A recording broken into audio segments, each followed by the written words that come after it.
Oh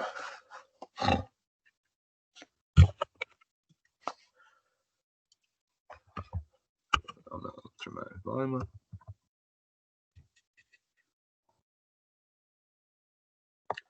Hey, can anyone who's there, Mariana, Jesus, y'all hear me? Sixto, you hear me?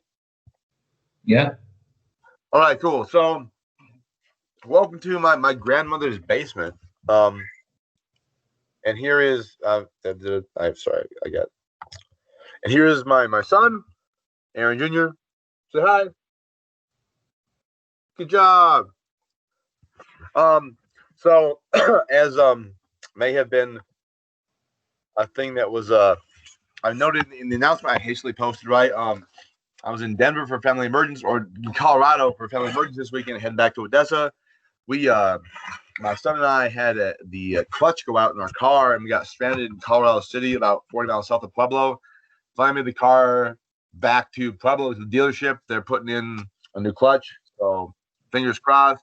It'll be on tomorrow, and we'll be back to Odessa after that. But as of right now, here we are.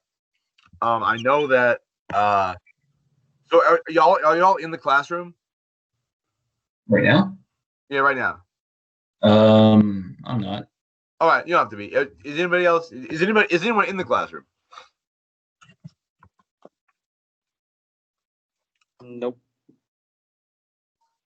All right, that's fine. You don't have to be. I'm just curious if there was somebody who was you know what I'm saying, like in the classroom. And Mariana, if you're near there, can you make sure that people who are in the classroom know that like there's this going on? Say hi. Good job. Okay.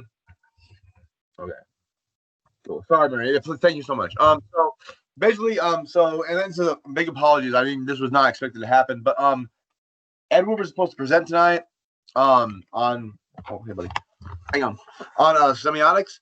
I'm not gonna make him present via Teams, especially last second. So unless he really wants to, so that's fine. What we're gonna do instead is I'll push him to Thursday. Sorry, Edward, and sorry Ben, who was set to go Thursday.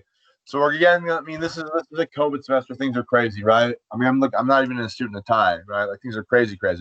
So we're going to end up pushing things back a little bit. But tonight, I think the best thing that we can do is, since we just finished last time extensively going through the wasteland, we can do a night on talking about the wasteland and structuralist criticism. So we actually, instead of just having a text we've all read, we can actually apply what we've learned about structuralist criticism to a text. But I'm going to wait a second till Mariana comes back, just to make sure that we have as many people as can be here to do this. Because I have a feeling there might be a cohort of our folks who are in the classroom hanging out and wondering where the hell I am. So let's wait a second until Mariana gets back. So who else we have? We have Mariana, we have Jesus, we have Jonathan. Hey Jonathan, are you in the classroom? All right, cool. So you're back. Hey, Mariana, was anybody in the classroom, Mariana?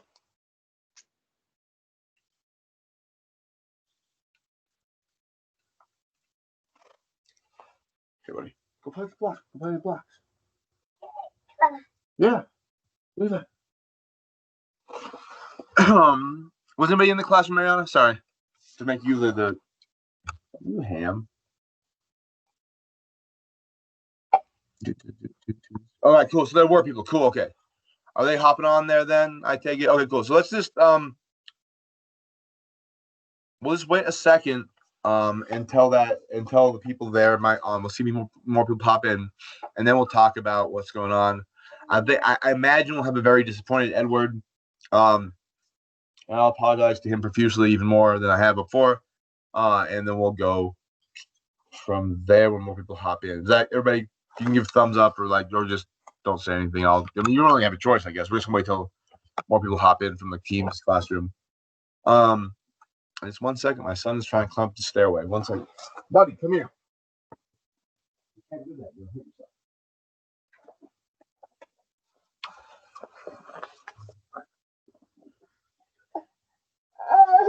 Don't be a punk.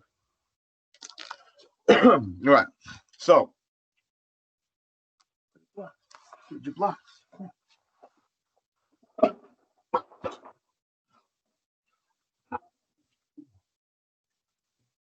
Yeah. All right. All right. So, wait for people to hop on for a second. If they don't, or I mean, if they do, I guess we can start talking. I don't want to waste people's time. I'm sorry for how much of a waste of time this probably already feels like. But so let's think about real quick the Wasteland, right? And we just finished reading it. We got through. I mean, we pushed through the end of it last time, right? As a piece of structuralist criticism, or as a structuralist reading of this might be done. So, I mean, who okay, actually, first of all, who all has microphones that can respond via microphone or is willing to, or who's going to be on chat, I guess. So I have some questions to field, right? I don't want to be like, hey, who knows? And Sexto's the only one's got a freaking microphone on. Who anybody else in the microphoning ability range? I can talk. Hey, John, cool. I can turn mine on. All right, cool. So I'm just saying, so I think when we're talking about structuralist criticism, right? So hypothetically, right? Because at the end of the semester, our final paper, right, is going to be about writing a reading of a literary text using one of the theories that we've gone over. And I think structuralism is a good example of how to do a reading of a text. And I think we can look at the Wasteland as kind of a template, if you will, a way to go about that. And so if we were to do a structuralist reading of the Wasteland, and I kind of talk about some structures that are at play in the Wasteland already, what would be a thing to key in on, or a structure that y'all would key in on looking at the Wasteland? Like if the final paper was, all right, y'all have to do a structuralist reading of the Wasteland, like what would be some things that, well, that's not actually the final paper. I'm like, if I was a jackass and was like, hey, you have to read this poem that I want you to read as the freaking final paper and do a structuralist reading of it, right? What would be some of the things that you might look at? And I think I don't know if you can access the course files. I can share a screen too of the Wasteland, but I put a copy of it in the course files too. Or not the course, what is it? The coursework for the teams meeting, I guess.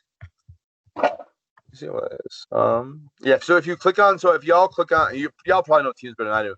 Then 3 dots there, and then go to so not the 3 dots in the middle of the screen, the 3 dots in the far left column underneath calendar. You click those 3 dots and you go to files. You will find a copy of the Wasteland. I can also do, I think, screen sharing. Myself. Okay. Screen sharing. This one. Yeah. Is that? Well, sort of. I guess not. Cancel that. I can't share it real well. All right. All right. So what would be some structure if we're doing like structural, like sorry. I turned my camera off, I guess, because I was trying to share a screen. So what would be, if we were doing a structuralist reading of the Wasteland or a structuralist interpretation, where would you start, I guess, is my question. Or where would, my grandma's phone's ringing, sorry. Where would be a place you would start if you're trying to do a structuralist reading of the Wasteland? Like, what would you maybe look for? Hang on, let me answer or hang up this phone.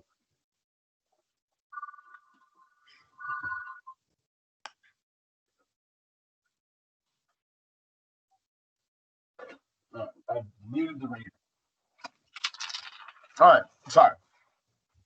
So what would be something you would look at?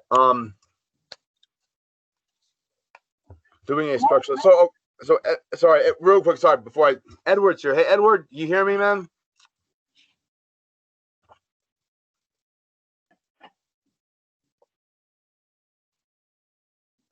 Hopefully. So hopefully you read the message, man. I know. Okay, my son is tangled in the computer cord. Come here, dude. So real quick, Edward, major sorries, man. I know you're supposed to present tonight, and we talked about that. I was had to go to Colorado for a family emergency over the weekend, and the clutch, dude, slow down. And the clutch in my car like went out by Pueblo, and so I'm stranded here until at least tomorrow when they can fix my car and get me to run again. And so I'm at my grandma's house in Centennial, Colorado, in the basement with my male child who came with me. I'm just trying to make things work. So I don't want to make you present semiotics, and I figured I'd just give that a pass until next time, unless you want to and feel like you can on teams, in which case we could do that. I mean, that's really absolutely 100% up to you. If not, we're going to talk about the wasteland and the structuralist reading. Like, we just finished the wasteland. How will we do a structuralist reading or a structuralist criticism of that, and what will we write in that? 1 second, my son's trying to crawl up the stairs and then kill himself. Come here, dude.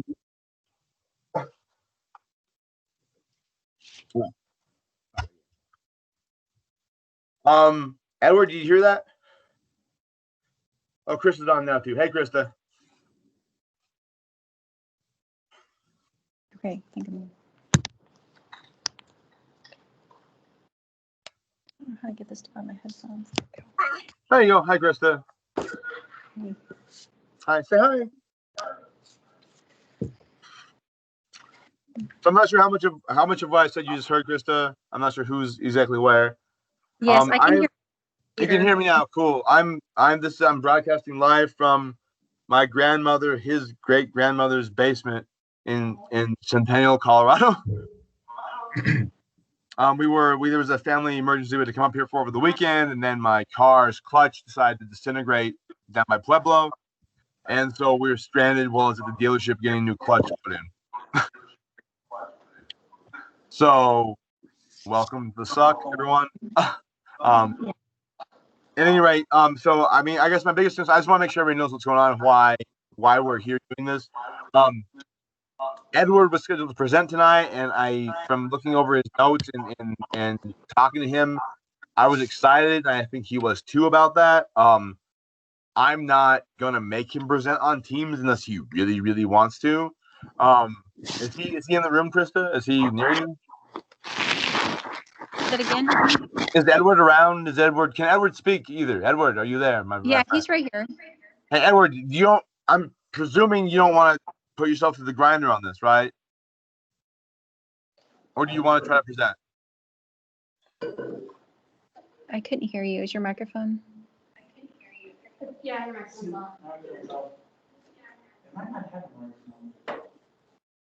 on. Oh. Why is my face really big on your screen right now? Because you're talking. Oh, okay.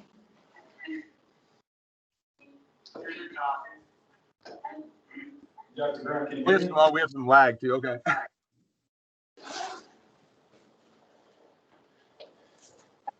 All right. Mine is different. Anyway, oh, yeah, you can. Hey, Edward. See, Hey, y'all. not understand. Okay, let me. Can they all see? I'm not sure. I mean, this is kind of a shit show, to be honest. So I mean, Edward, you don't want to present tonight via Teams, or do you?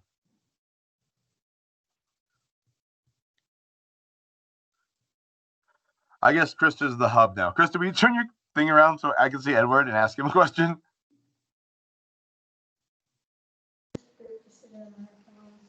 All right. There you go.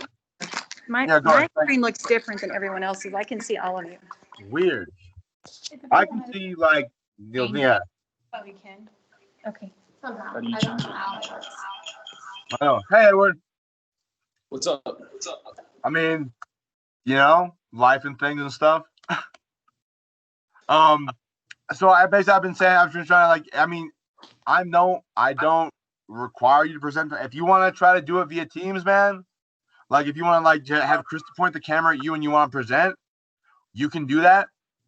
If that would somehow inhibit or not be a good thing for you, man, we can push it until I get my clutch fixed and back into Odessa.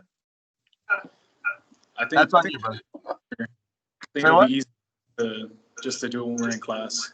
All right, cool. I figured the same. I just if you were like, man, I've just taken 5 Adderall and I'm really ready to present right now. You know what I mean? I You know. Been preparing all day. So All right. Well, I mean, I don't want to steal your thunder if you want to wait. If you don't want to wait, but if you want to wait, we can push your time here. Which should be, I mean, God, if these mechanics are worth what I'm paying them, it should be Thursday. okay. But again, that's up to you, man. Thursday? We'll be fine. Yeah. All right, cool. All right. So in that case, so thank you, Chris, for facilitating that. So I guess tonight, what we'll talk about, well, I can, is just trying to apply what we did when we read The Wasteland, right, to actually doing. So I mean, I read The Wasteland. We talked about structuralism in the abstract, right? So how to do a structuralist reading of The Wasteland, or how to write, if one were to write a structuralist paper about a text using the Wasteland as a case study or as an example. Don't touch that, Michael. As an example, right? So where would y'all, if I assign, okay, everybody has to write for next week a structuralist interpretation of The Wasteland as a 4-page paper, where would y'all start? Like, what would y'all think to look at, having read Eagleton, heard my lecture on structuralism, and then heard The Wasteland kind of in depth in class? What are some structuralist things you would think to begin your thought process with? Like, how would you go about doing that? And anyone can answer that. And I think, Chris, if you have your mic unmuted, I think I can hear anyone in that room too.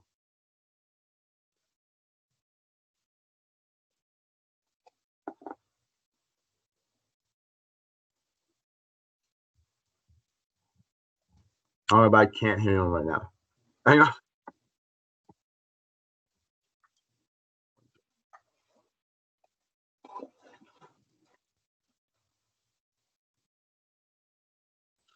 Oh, I can't hear. Nobody's talking right now? That's fine. If everybody has to think for a second, it's fine. I just want to make sure I'm not missing anybody talking. Hey, Sixto. Hey, Sixto. You got a thought, man, on this? About what? The Wasteland? Or just about how to begin doing a structuralist reading of anything, really. Or how would you... I mean, I have ideas. I've done structuralist readings and have some articles published about structuralist readings before. Like, if I was saying, if you were looking for a structuralist reading of The Wasteland or of anything, right? Like, what are some things that you might look forward to start running? So let's say, okay, let's just run a case study. We're in class, and this jackass professor has just assigned a paper to do a structuralist reading of some text we want to do, right? So any text we want. What would you start looking at to do that?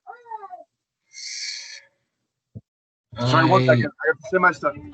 Okay, never mind. My mom's here now, and so my son is safe from the stairway. I can actually teach now. Hooray! All right. So if we're looking at doing a structuralist reading of anything, what are some elements, or where would we start? If we're all peers in the class now, right? So the jackass professor has assigned a paper to do a structuralist reading of something.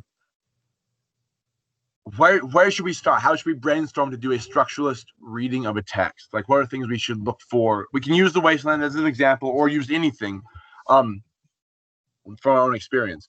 What would we? Damn, man, if we have a structuralist, we got to have a thesis, right, about something structuralist. What? Maybe. I mean, well, who said maybe? I don't know. I guess like on the most basic level, just redact the plot until you have the most. Maybe. I mean, say what? I guess just redact elements from the plot until you just end up with the most basic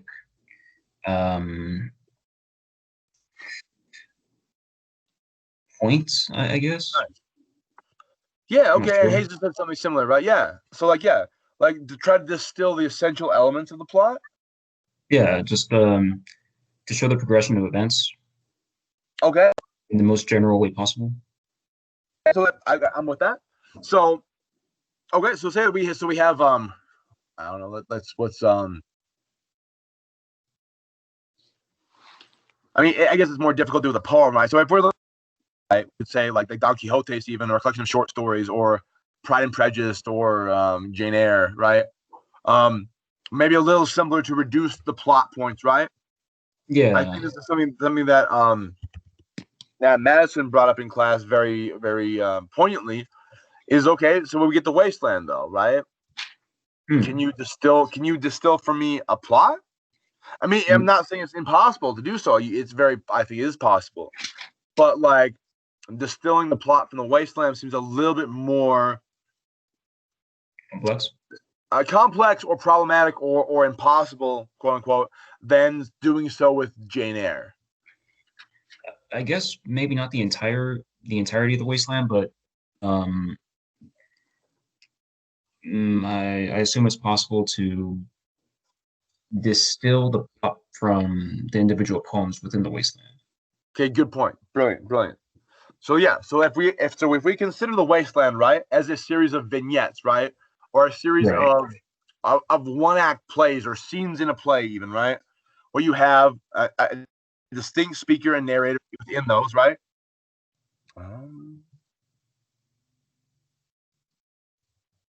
So yeah, absolutely, Jesus. Let me get to yes, I will get to that next. I agree. I think you're right. Exactly right.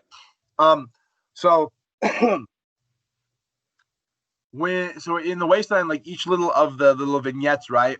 Maybe they have their own speaker or their own rhetorical situation, their own structure, their own little we were talking before about the camera panning, right, from one scene to the next, kind of, right, around the room, around the theater of the mind that is there, right? Right. That maybe each of those has a structure within it that can be disposed to a structuralist reading, right? So we try and superimpose a structuralist reading on the play or the poem as an entire thing is, I mean, a bit much, at least for the scope of one paper, right? But the each individual vignette can be seen as and then considered in the frame of a structuralist thought, right?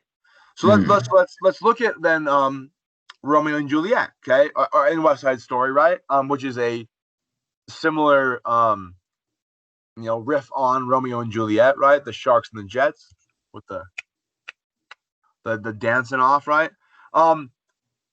Yeah, so I think so. So how could I? So Jesus, I think so. Why would you say it? If you can turn your mic on, and make you quick and type, and you can type too. So there is a structure here, right?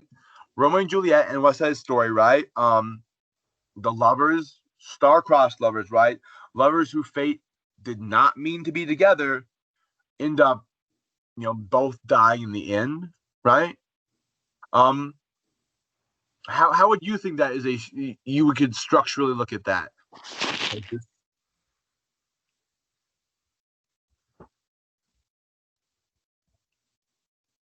I mean, I definitely think you can. I'm just curious what your it seems to be by that question you actually have some insight rather than just a question.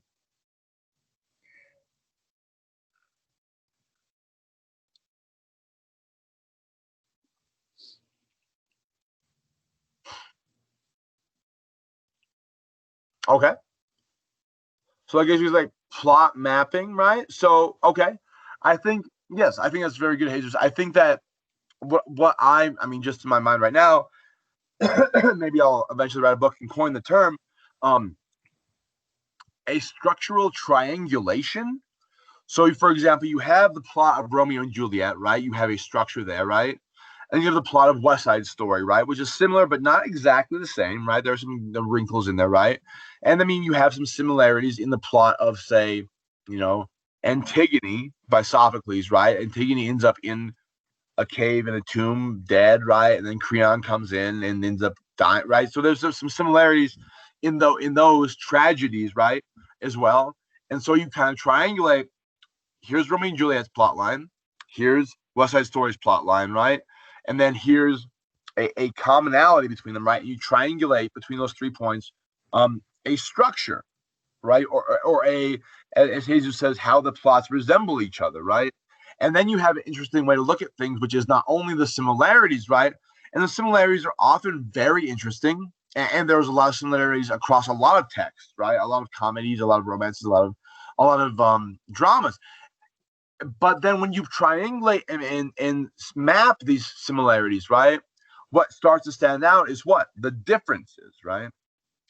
And so it's very interesting to look at a structuralist reading of something which looks not at the similarities or uniformity across structures, but at the differences across structures. So Jesus, I would say, so yes, let's start by looking at, so if we're writing a paper, let's just take the premise, right? On the structuralist reading of Romeo and Juliet and West Side Story as a comparative textual analysis, right? Which is something we in the literature field do. And we're looking at their structures and we see some similarities, right? How they resemble each other. So good. How are they different? I mean, people have read or are aware of someone. I don't want to put anybody like out of the loop here. Have heard of or read West Side Story and Romeo and Juliet to some degree. If not, Jesus can enlighten us. So are there any ways that they're different? Are they exactly the same, right?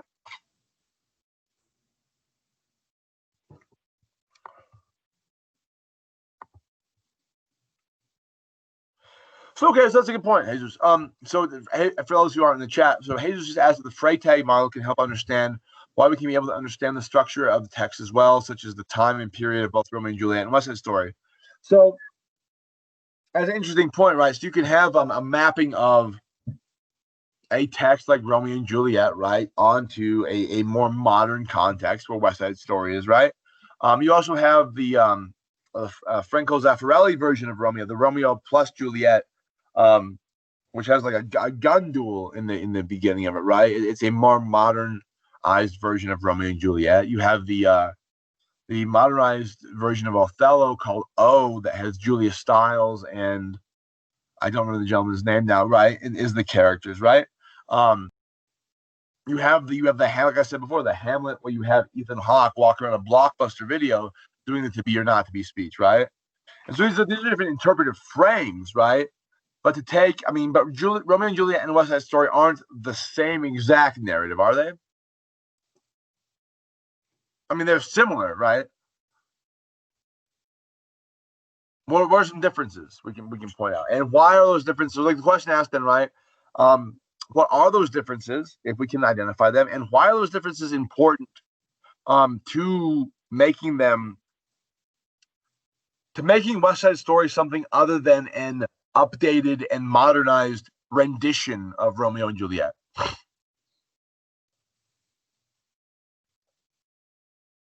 Is that a clear question?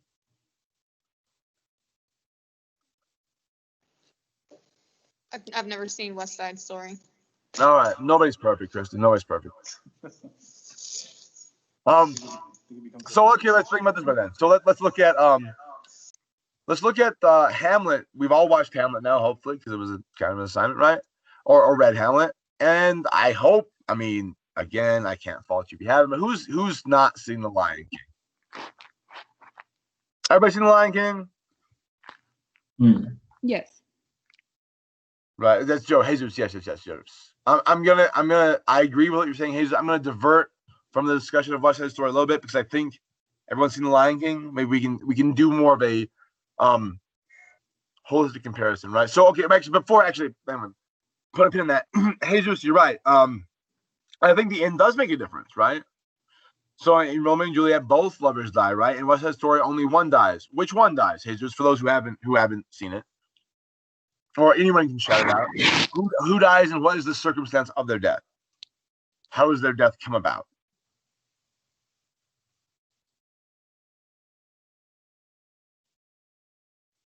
Tony, exactly.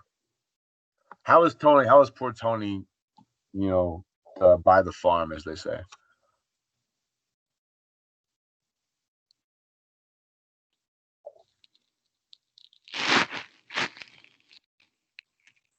Right. How does Mr. Romeo and Mrs. Juliet die?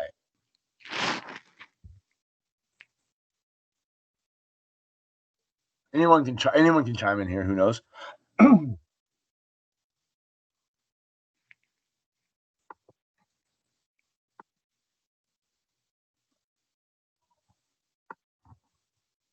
Yes, Edward, that's correct.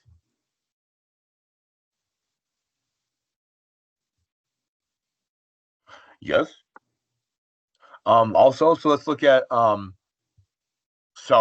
we feel it's safe to say that in West Side Story, Tony's death is a murder. I mean, a murder by a rival gang. Yeah. Huh? Anybody not agree? I mean, I'm not gonna open a federal jacket and try to prosecute somebody. I'm just saying, like, he was shot by the rival gang, right? Jesus is correct, right? Jesus is remembering rightly, right? Is Romeo shot by the rival gang? Is Juliet shot by the rival? Is the Montagues? Yeah. Well, I don't know about a sword. I think it's poison and lips, right? I think that she takes the poison and he's like, I hope there's enough. Yeah. Here we go. Everybody's chiming now. That's what I like to see, right? Yeah. Right? Like she dies, right? He kills himself with the poison, right? And then she's like, I hope there's enough poison left on your lips to do me in. Oops, there's not. Then the sword, right? So it's a suicide, really, right? You can chime in and say I'm wrong. I mean, Yeah, I'd say so.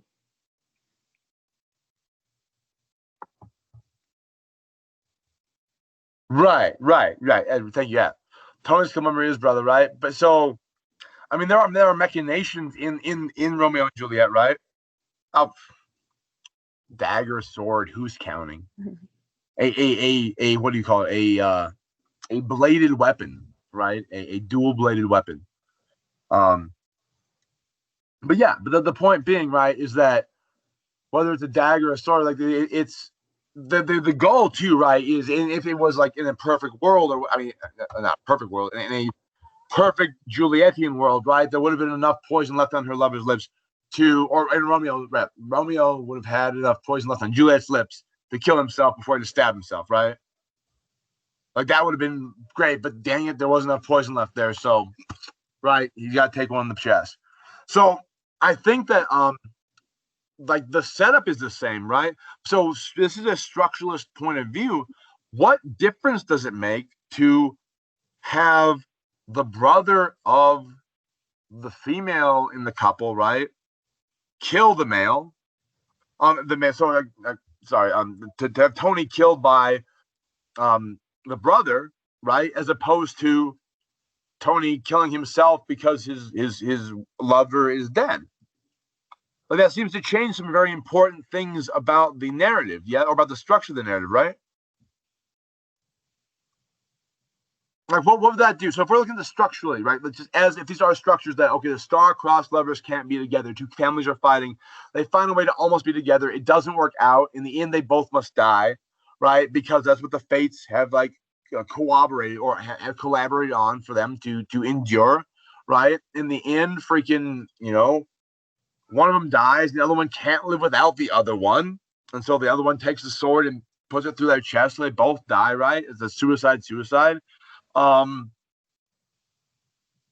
we take that structure and we say, okay, instead of the animus for the death, of the want for the death being because of love, because I can't live without you, we're star-crossed lovers, like you died because you thought, right? So yeah, certainly like a notion of so when you say protectiveness, you mean I think what Edward was saying before, right? Almost like kind of a tribalism, right? A cohesiveness, yeah, of the family, like our family versus, the Jets and the Sharks, right? Us versus them, is the hallmark of the drama, as opposed to the individuality of the lovers. Does that make sense? What I'm saying? So instead of the forefront is these individual lovers outsmarted and outdid the families, right? And somehow in the end, the stars were crossed. They were fated. They did them in anyways, right? And so these lovers took their own lives, right? Instead of that, where the individuals they're trying to thwart the system, and instead of them getting away with it almost and then taking their own lives, which is an act of agency, as effed up as it may seem, right, is an act of agency. Instead, you have the families policing their interactions with the other family, right? And so instead of the onus being on the individual lovers, the onus on the families or the tribes, right, or the racial divisions, right, reinforcing themselves at the cost of the lovers or one of the lovers, right? Does that make sense?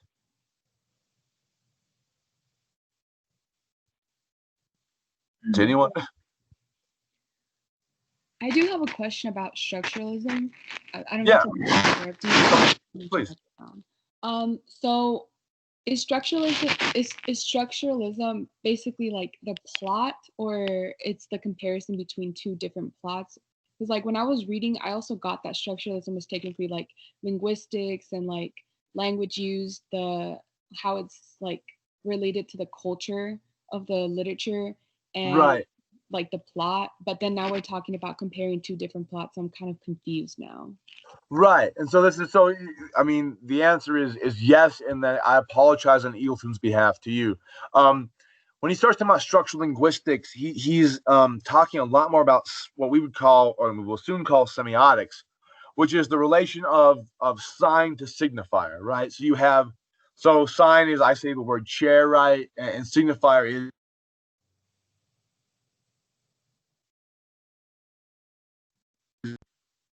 four legs, a seat in the back that you can sit in, right?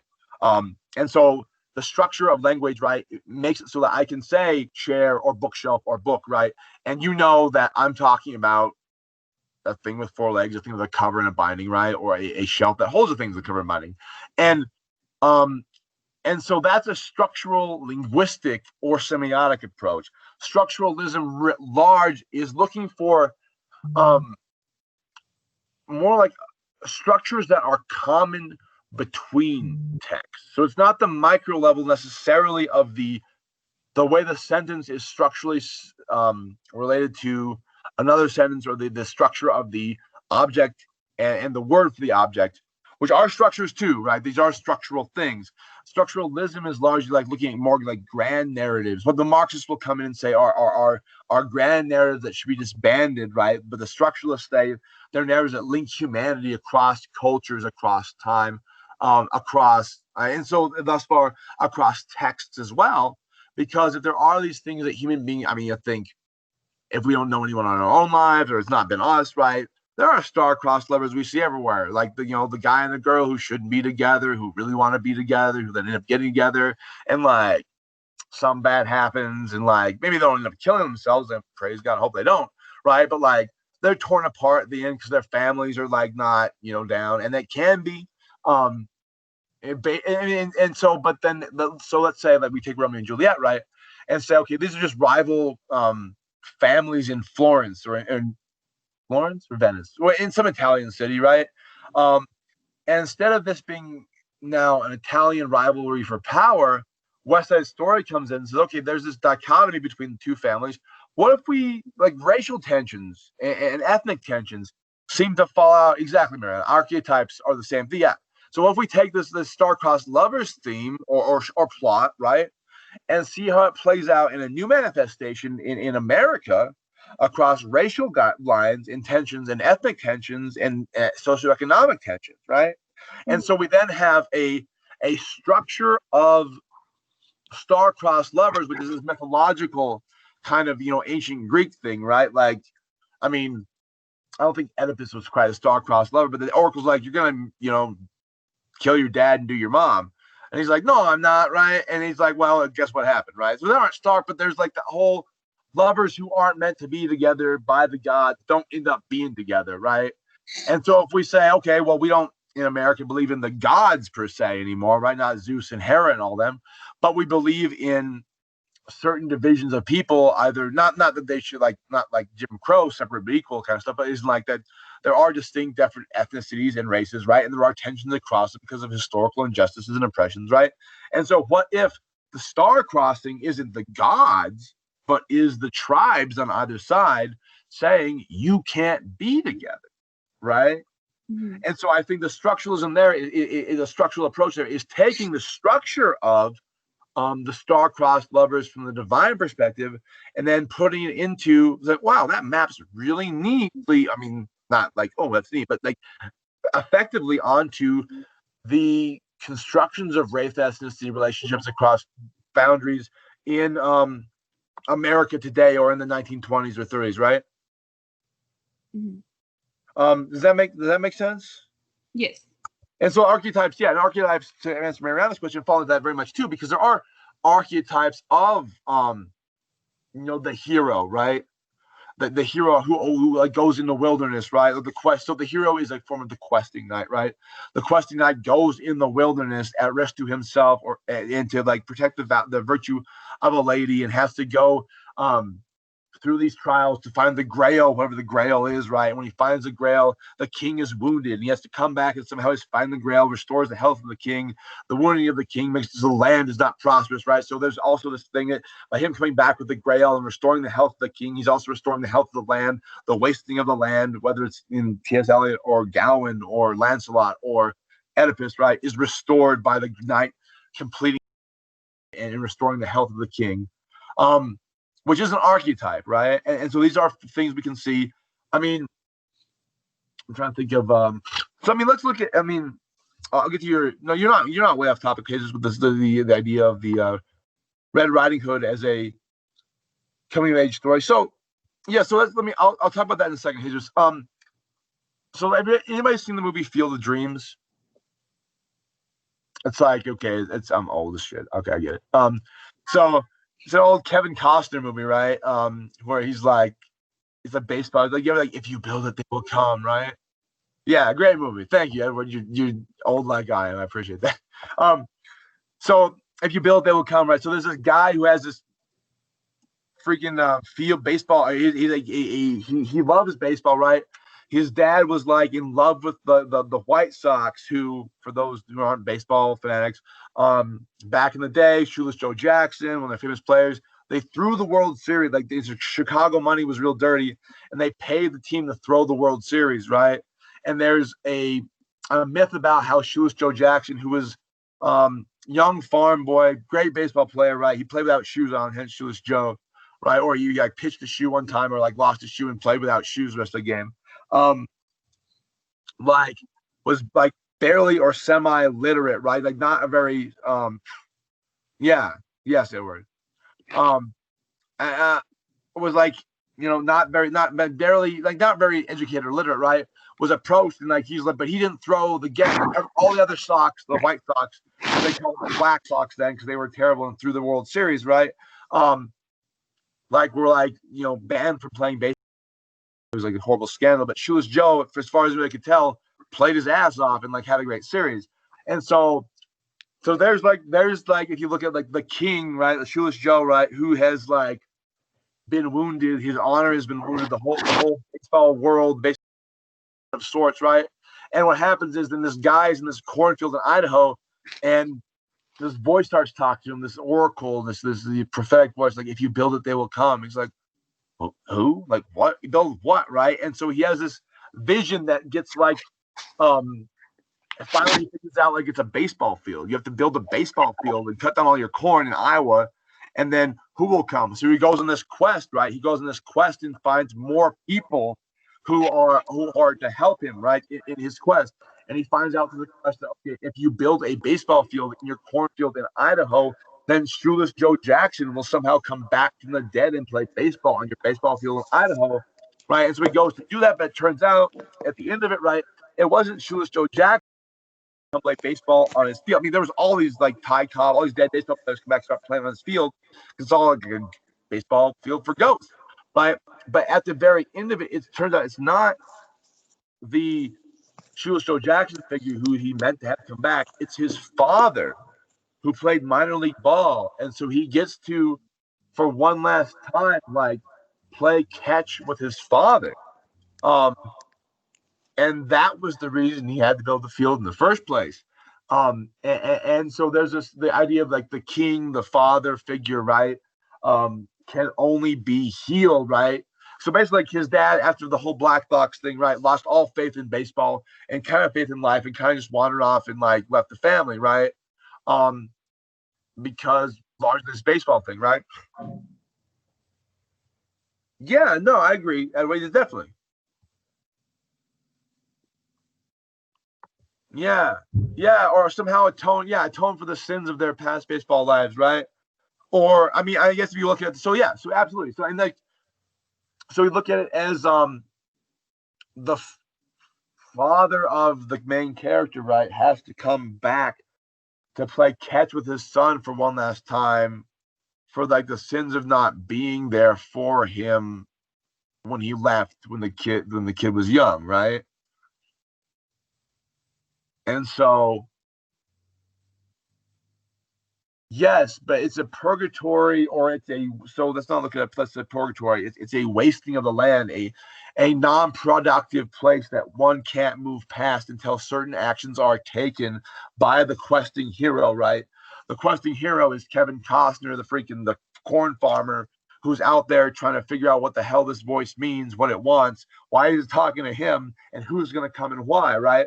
And so that's the thing too, like in the Grail quest, right? The Grail quest begins with the quester asking a question like, where am I supposed to go? What am I supposed to do? Like, what will it do? What's the nature of the wasting of the land, right? So there are these structures of like the fact that quester is asking questions, and so you map it onto Field of Dreams, right? You have the protagonist being like, if you build what, who will come? What are you talking about? Like, where, and so it maps similarly, right?